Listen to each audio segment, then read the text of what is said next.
Hello students, how are you? So हमने अभी तक पॉलिनोमियल्स चैप्टर कंप्लीट किया है अपनी लास्ट वीडियोस में। होपफुली आपको समझ आया होगा एंड अगर नहीं आया, कोई भी डाउट है तो आप मेरे से कमेंट सेक्शन में पूछ सकते हैं वो डाउट, ठीक है? मैं आपको ज़रूर एक्सप्लेन करूँगी। And today I am going to start a new chapter which is quadrilaterals. Okay, और क्वाड्रिलेटरल्स जो है हमने क्लास 8 में भी पढ़ा था, है ना? और क्लास 8 में हमने सारी प्रॉपर्टीज़ पढ़ी थी, कितने टाइप्स के क्वाड्रिलेटरल क्या होता है, कितने टाइप्स के क्वाड्रिलेटरल्स होते हैं, सब कुछ पढ़ा था। But still I am going to explain you today सब कुछ कि क्वाड्रिलेटरल क्या है, उसकी प्रॉपर्टीज़ क्या हैं, उस कितने टाइप्स के क्वाड्रिलेटरल्स हम जानते हैं, उनकी फर्दर प्रॉपर्टीज़ क्या हैं, सब कुछ, ठीक है? तो आज मैं आपको इंट्रोडक्शन देने वाली हूँ बेसिकली क्वाड्रिलेटरल्स के बारे में, और नेक्स्ट वीडियो में आपको स्टार्ट करूँगी with properties and examples, with theorems and examples of your NCERT book. Okay, so this is going to be very important today, क्योंकि आधे से ज़्यादा बच्चों को नहीं पता कि प्रॉपर्टीज़ क्या हैं डिफरेंट क्वाड्रिलेटरल्स की, ठीक है? तो अगर ये नहीं समझोगे, स्टार्टिंग नहीं समझोगे ना, तो आगे नहीं समझ आएगा, क्वेश्चंस नहीं सॉल्व कर पाओगे फिर इसके, ठीक है? तो समझो क्वाड्रिलेटरल क्या है। क्वाड्रिलेटरल एक 4 साइडेड फिगर है। जैसे ट्राइंगल की अगर मैं डेफिनेशन बोलूँ तो क्या होता है? अ 3 sided figure, a 3 sided polygon basically is called a triangle, ठीक है? पॉलीगन क्या होता था? पॉलीगन क्या होता था? पॉलीगन 3 या 3 से ज़्यादा लाइन सेगमेंट से बनता है, वो पॉलीगन होता है। और 3 लाइन सेगमेंट से जो बनता है पॉलीगन, वो ट्राइंगल हो गया। और 4 लाइन सेगमेंट से जो पॉलीगन बनता है, वो क्वाड्रिलेटरल हो गया, ठीक है? So basically a quadrilateral is a 4 sided figure, ठीक है? अब क्वाड्रिलेटरल की साइड्स या एंगल्स को अगर हम देखें तो कुछ भी नहीं है। मैं नहीं बोल सकती कि ये वाले 2 एंगल्स इक्वल हैं, ये वाली दोनों साइड्स इक्वल हैं, या ऑपोजिट साइड्स इक्वल हैं, या एडजेसेंट साइड्स इक्वल हैं। क्वाड्रिलेटरल मतलब कि कुछ भी, टेढ़ी मेढ़ी फिगर भी इज ऑल्सो क्वाड्रिलेटरल। बस सिर्फ इतना कि 4 साइड्स होनी चाहिए, that's it. This is also a quadrilateral. कोई प्रॉपर्टी नहीं है, और बस एक प्रॉपर्टी है कि 4 साइडेड फिगर, दूसरी प्रॉपर्टी कि चारों एंगल्स का सम 360, दैट्स इट। इसके अलावा कुछ नहीं, ठीक है? Angle A plus angle B plus angle C plus angle D is equals to 360। जैसे किसी भी 3 साइडेड फिगर यानी ट्रायंगल की तीनों एंगल्स का सम 180 होता है, चाहे वो इक्विलेटरल है, चाहे वो आइसोसेलेस है, चाहे वो स्केलन है। इसी तरह से क्वाड्रिलेटरल के चारों एंगल्स का सम is always 360, whether it is a parallelogram, whether it is a rhombus, whether it is a rectangle, whether it is a square. ये सारे क्वाड्रिलेटरल्स हैं जो मैंने नाम बोले हैं, square, rhombus, parallelogram, rectangle, trapezium, kite, ये सब क्या है? क्वाड्रिलेटरल्स। मैं सबके बारे में बताने वाली हूँ आज आपको, ठीक है? सबसे पहले the most simplest figure is square, जिसके बारे में हम बचपन से ही पढ़ते आ रहे हैं। छोटे बच्चों को भी दिखाते हैं कि क्या है स्क्वायर। स्क्वायर ये है मेरा, this is a square, ABCD। अब इसकी अगर मैं प्रॉपर्टीज़ के बारे में देखूं तो क्या क्या प्रॉपर्टीज़ होती हैं? अब ये एक क्वाड्रिलेटरल है, क्यों है? क्योंकि भाई 4 साइडेड फिगर है, इसलिए क्वाड्रिलेटरल है ना? इसके चारों एंगल्स का सम 360 है, क्यों है? क्योंकि ये क्वाड्रिलेटरल है। और हमें स्पेशलिटी ये है, जो कि हमें पता है, सबको पता है, कि इसकी चारों की चारों साइड्स इक्वल होती हैं, ठीक है? एडजेसेंट साइड्स किसको बोलते हैं? एडजेसेंट साइड्स बोलते हैं साथ साथ वाली साइड्स को। एडजेसेंट साइड्स किसको बोलते हैं? साथ साथ वाली साइड्स को। ऑपोजिट साइड्स किसको बोलते हैं? ऐसे, ये ऑपोजिट है, ये एडजेसेंट है। This and this are adjacent, ये एडजेसेंट है, ये एडजेसेंट है, ये एडजेसेंट है, साथ साथ वाली साइड, ठीक है? अच्छा, तो इसमें तो सारी साइड्स इक्वल हो गई और चारों के चारों एंगल्स 90 डिग्री के हो गए, ये भी हमें पता है। ये छोटी छोटी प्रॉपर्टीज़ ये तो पता है, ठीक है? अब हम आते हैं डायगोनल्स पर। मैं डायगोनल्स ड्रॉ कर रही हूँ, ठीक है? मैंने डायगोनल ड्रॉ कर दिया AC और BT, ये तो सबको पता है ये डायगोनल है। अब डायगोनल्स की क्या प्रॉपर्टीज़ हैं इसमें? देखो, ये डायगोनल्स बाइसेक्ट ईच अदर। इसका क्या मतलब है? इसका मतलब ये होता है कि डायगोनल्स बाइसेक्ट ईच अदर का मतलब AO is equals to OC and OB is equals to OD। क्या मतलब है इसका? ये फर्स्ट थी, ये सेकंड थी, ये थर्ड थी, कि OA is equal to OC and OB is equal to OD। ये मतलब है इसका, ठीक है? अच्छा, एक और property which is very very important, diagonals bisect each other at 90 degree, या फिर एट राइट एंगल्स भी लिख सकती हूँ मैं। अब उसका क्या मतलब है? उसका ये मतलब होता है कि ये वाला जो एंगल है, angle 1, angle 2, angle 3, angle 4, angle 1, 2, 3, 4 ये चारों के चारों 90 डिग्री के हैं। बीच वाले एंगल्स 90 के होते हैं। Diagonals bisect each other right angles का मतलब ये है। आई बात समझ में? ठीक है। स्क्वायर की क्या क्या प्रॉपर्टीज़ हैं? चारों की चारों साइड्स इक्वल, चारों के चारों एंगल्स 90 डिग्री के। डायगोनल्स को अगर हम कंसिडर करें तो डायगोनल्स बाइसेक्ट ईच अदर का मतलब कि this is equal to this, this is equal to this. Diagonals bisect each other at right angles का मतलब, bisect each other at right angles का मतलब ना दो मतलब निकलते हैं। अगर क्वेश्चन में आ गया कि diagonals bisect each other at right angles, तो ये वाली प्रॉपर्टी भी वैलिड है और ये वाली प्रॉपर्टी भी वैलिड है। और अगर लिखा हुआ है कि डायगोनल्स बाइसेक्ट ईच अदर, सिर्फ यही लिखा हुआ है, then only this property is valid, this property is not valid. ठीक है, ओके। और इसकी प्रॉपर्टी कुछ नहीं है, बस यही है हमारी प्रॉपर्टीज। ठीक है, चलो अभी ये थी स्क्वायर की प्रॉपर्टीज। अभी हम करते हैं रेक्टेंगल की प्रॉपर्टीज। ये मेरा क्या था? Square. Okay, now I will come to, चलो पहले स्क्वायर पढ़ा है ना, अब पहले रोम्बस पढ़ते हैं। रोम्बस क्या है? एक रोम्बस है और एक हमारा है पैरेललोग्राम,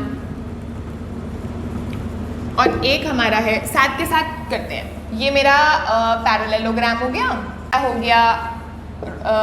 रेक्टेंगल, और ये मेरा हो गया रोम्बस। और स्क्वायर हम पढ़ चुके हैं, but still I am writing it down ताकि आपको डिफरेंस पता चल जाए कि किस किस में क्या क्या प्रॉपर्टीज हैं। ठीक है, चलो सबसे पहले पैरेललोग्राम। पैरेललोग्राम क्या है? ये एक पैरेललोग्राम है, ABCD, ये एक पैरेललोग्राम है। ये एक रेक्टेंगल है, ये रहा ABCD, है ना। स्क्वायर मैंने तुम्हें बता ही दिया और सबको पता भी है कि this is a square. And rhombus होता है ऐसा, दिस इज अ रोम्बस।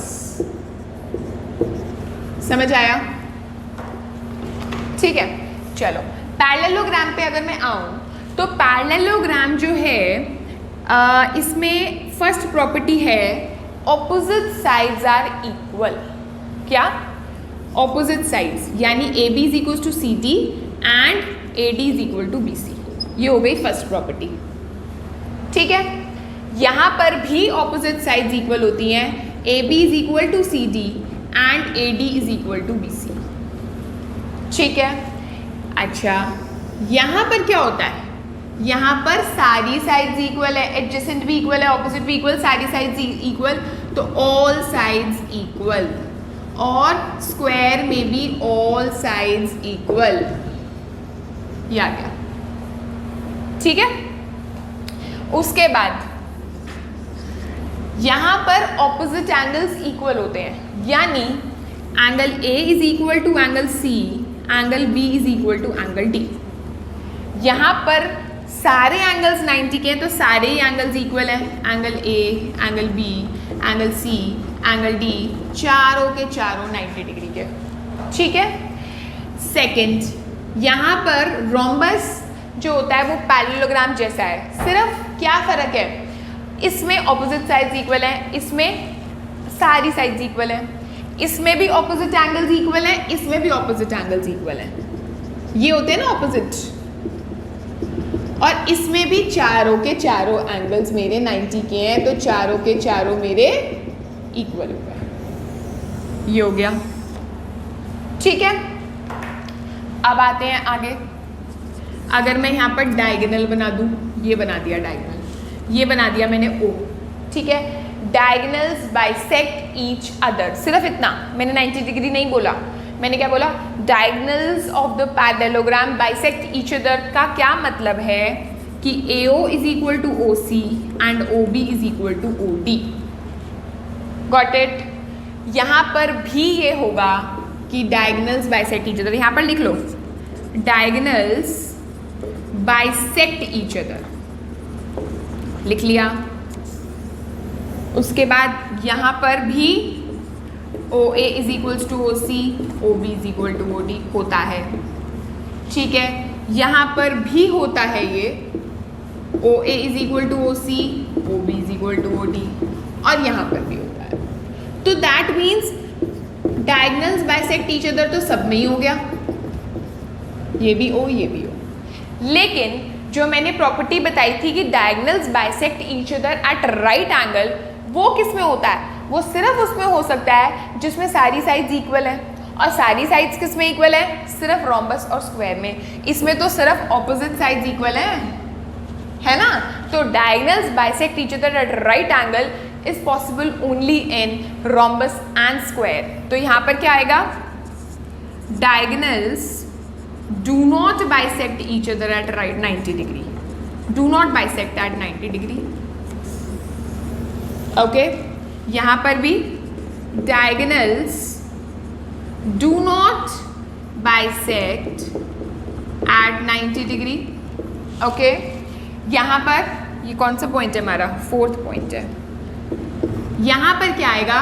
1 2 3 4, यहाँ पर भी 1 2 3 4। तो angle 1 is equal to angle 2 is equal to angle 3 is equal to angle 4 is equal to 90। Angle 1 is equal to angle 2 is equal to angle 3 is equal to angle 4 is equal to 90।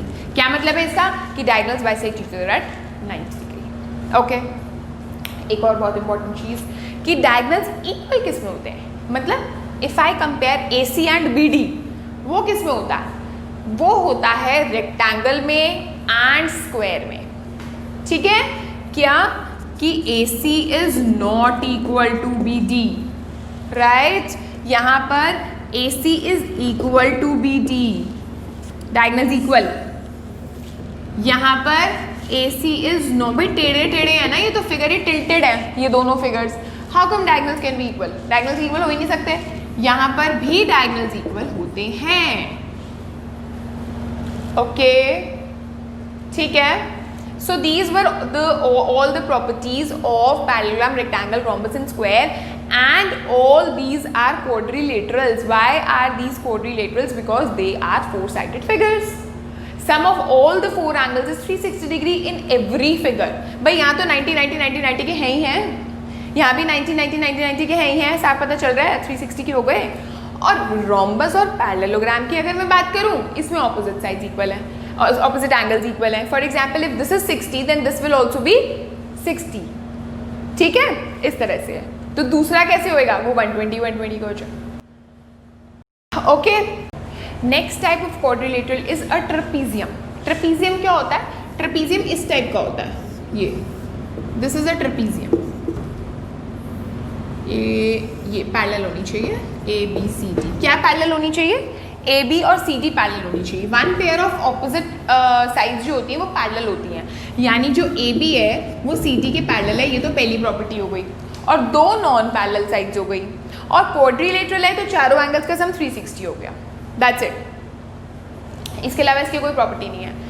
Yes, there is a special case in a trapezium if, ये क्या है? Figure क्या है ये? Trapezium, ठीक है। Now special case, if AD is equal to BC, यानी अगर ये दोनों साइड्स इक्वल हो गई, जो कि नॉन पैरेलल साइड्स हैं, अगर वो इक्वल हो गई, then it is called an isosceles trapezium. Then it is called an isosceles trapezium, okay, ठीक है। So this is a trapezium जिसमें एक पेयर ऑफ पैरेलल साइड्स होता है, दूसरा non pair of parallel sides होता है, वो दूसरी पैरेलल नहीं होती। और अगर पैरेलल, ये नॉन पैरेलल साइड्स इक्वल हो गई ट्रेपीजियम में, then that particular trapezium is called an isosceles trapezium. And now there is another type of quadrilateral which is kites. Kite कैसी होती है? सबने देखी हुई है। अगर मैं ऐसे बनाऊंगी तो वो ऐसी होती है, ये रही काइट, ABCD, ठीक है। इसमें क्या होता है? Two pairs of consecutive sides are equal. क्या बोला मैंने? इसका क्या मतलब है? टू पेयर्स होते हैं कंसेक्यूटिव साइड्स, मतलब साथ साथ वाली साइड्स के जो इक्वल होते हैं। एक पेयर तो ये हो गया जो कि इक्वल है, यानी AB is equal to AD and this is equal to this, यानी BC is equal to DC। So this is a kite. Okay. Now I'll come to you. I'll come to some questions. किस type के NCERT में भी हैं. If you go to page number 138, there are some tips given in your NCERT book. क्या है वो? देखो. Every square is a rectangle. क्या every square rectangle है? Yes or no? देखो. हमें ना ये 8th में भी पढ़ा था और मैं बच्चों को इस तरह से समझाती हूँ. देखो, जो चीज़ लानी होती है ना, उसको देखा करो, उसकी प्रॉपर्टीज देखा करो. क्या मतलब लानी होती है का क्या मतलब कि स्क्वायर क्या रेक्टेंगल है. Every square is a rectangle. भाई रेक्टेंगल के लिए ये चीज़ लानी है मुझको, मतलब रेक्टेंगल के लिए प्रॉपर्टीज क्या क्या चाहिए वो देखो कि वो स्क्वायर में है या नहीं. सारे के सारी रेक्टेंगल की प्रॉपर्टीज स्क्वायर में होनी चाहिए. अगर है तो every square is a rectangle, अगर नहीं है तो नॉट. अब देखो रेक्टेंगल की क्या क्या प्रॉपर्टीज थी. रेक्टेंगल की पहली प्रॉपर्टी ऑपोजिट साइड्स इक्वल. ठीक है, बल्कि इससे तो बढ़ के है स्क्वायर में. स्क्वायर में तो सारी साइडें इक्वल है तो ऑपोजिट तो होंगी. पहली प्रॉपर्टी है स्क्वायर में है. चलो दूसरी प्रॉपर्टी, रेक्टेंगल के सारे एंगल्स 90 है स्क्वायर में. चलो आगे, डायगोनल्स इक्वल है स्क्वायर में है. Next, diagonals bisect each other है स्क्वायर में है. आगे चलो, डायगोनल्स बस और तो कोई प्रॉपर्टी नहीं है. बाइसेक्ट ईच अदर ही था. बाइसेक्ट ईच अदर 90 डिग्री तो था ही नहीं, है ना. तो दैट मीन्स रेक्टेंगल की तो सारी प्रॉपर्टी स्क्वायर में हो गई. तो इसका मतलब every square is a rectangle is true. But अगर मैं इसको वाइस वर्सा देखूं, लाइक बट क्या एवरी रेक्टेंगल जो है इट इज अ स्क्वायर? बताओ, क्या every rectangle is a square? ये देखने के लिए मैं ये देखूंगी कि क्या स्क्वायर की सारी प्रॉपर्टीज रेक्टेंगल में हैं. देखते हैं. स्क्वायर की पहले तो सबसे सिंपल एंड सादी वाली होती है कि सारी साइड्स इक्वल हैं. क्या रेक्टेंगल की सारी साइड्स इक्वल हैं? नहीं है. तो भाई रेक्टेंगल स्क्वायर कैसे हो गया? हो ही नहीं सकता. ठीक है, so this is false. Alright, next पे आते हैं. Every square is a rhombus. देखते हैं पहले रोम्बस की प्रॉपर्टीज क्या. रोम्बस की प्रॉपर्टी है पहली, सारी साइड्स इक्वल, स्क्वायर में होती है. चलो आगे, रोम्बस की प्रॉपर्टी ऑपोजिट एंगल्स इक्वल होता है ना. ऑपोजिट एंगल्स इक्वल होते हैं. भाई स्क्वायर में तो सारे ही एंगल इक्वल है तो ऑपोजिट तो दूर की बात है ना. तो ये भी प्रॉपर्टी हो गई स्क्वायर में. Next property, diagonals bisect each other होता है स्क्वायर में. Diagonals bisect each other at right angles होता है स्क्वायर में. सारी प्रॉपर्टीज हो गई. So every square is a rhombus. True. But every rhombus is a square. अब देखते हैं. स्क्वायर की सारी प्रॉपर्टीज पे आते हैं. सारी साइड्स इक्वल होती हैं रोम्बस में. यस. स्क्वायर में सारे एंगल्स 90 के होते हैं रोम्बस में. No. So every rhombus is a square is a false statement. Correct. आगे चलते हैं. Every parallelogram is a trapezium. एक सेकेंड, इसको करने से पहले ये देखो, every square is a parallelogram. ये देखो पहले, पैरेललोग्राम की सारी properties should be in a square. Parallelogram की पहली प्रॉपर्टी, ऑपोजिट साइड्स इक्वल होती हैं. ऑब्वियसली सारी साइडें इक्वल हैं इसमें तो ऑपोजिट तो होंगी होंगी. पैरेललोग्राम की दूसरी प्रॉपर्टी विच इज एंगल्स वाली property, opposite angles equal. Yes होते हैं, सारे एंगल्स 90 के हैं. पैरेललोग्राम की तीसरी property, diagonals bisect each other होते हैं. पैरेललोग्राम की चौथी कौन सी होती है और क्या है प्रॉपर्टी? कुछ भी नहीं. हो गया ना. तो जो स्क्वायर है, जो रेक्टेंगल है, जो रोम्बस है, सारे के सारे पैरेललोग्राम है. Every rectangle is a parallelogram. Every कौन सा बचा, rhombus is also a parallelogram. Every parallelogram is a square. नहीं हो सकता. स्क्वायर की तो चारों साइड्स इक्वल है. No. Every parallelogram is a rectangle. नहीं, रेक्टेंगल के लिए तो मुझे सारे एंगल्स 90 के चाहिए जो कि पैरेललोग्राम में नहीं होते. Every parallelogram is a rhombus. No. क्यों नहीं हो सकता सारे पैरेललोग्राम रोम्बस? क्योंकि पैरेललोग्राम इसके तो सारी साइड्स इक्वल चाहिए और पैरेललोग्राम में नहीं होती. ठीक है, अब आ जाओ इधर. Every parallelogram is a trapezium. Yes और नो? एवरी पैरेललोग्राम, देखो पैरेललोग्राम होता है ऐसा और ट्रेपीजियम होता है ऐसा. अब मुझे ये देखना है कि ट्रेपीजियम बनने के लिए मुझे क्या क्या प्रॉपर्टी चाहिए। ट्रेपीजियम की प्रॉपर्टी क्या होती है? सिर्फ एक प्रॉपर्टी, क्या कि ऑपोजिट साइड्स एक पेयर चाहिए मुझे ऑपोजिट साइड पैरेलल का। इसमें तो दोनों ही पेयर ऑपोजिट साइड्स पैरेलल है, तो yes every parallelogram is a trapezium, but every trapezium is a parallelogram? No. क्यों?